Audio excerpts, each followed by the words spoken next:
Welcome to World in 2 Minutes. These are your headlines. Human Rights Watch has accused Macedonian officials of abusing refugees at the border with Greece. In a report, the group says authorities kicked, punched and hit asylum seekers with batons. Macedonia isn't part of the EU, but it's one of the main transit points for people crossing into Western Europe. Meanwhile, EU ministers are scheduled to meet once again to negotiate mandatory refugee quotas. Hungary, Poland, Slovakia and the Czech Republic oppose the quotas.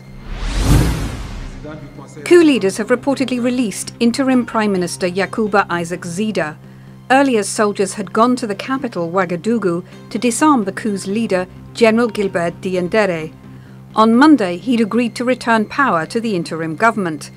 Last week, members of the elite presidential guard, loyal to former President Blaise Compaore, detained Zida and the interim president, Michel Kafando.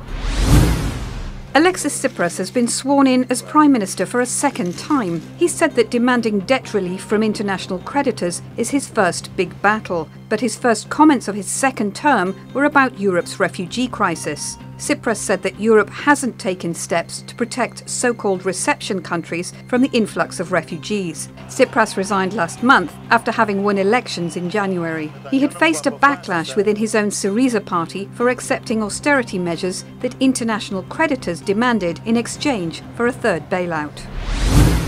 South Korea announced it will launch an investigation into 3 Volkswagen diesel models after the company admitted it cheated so that some of its cars could pass emissions tests. The US Environmental Protection Agency discovered some models contain a device that allow them to release less pollution during tests than while driving normally. Thanks for watching. TRTworld.com, Istanbul.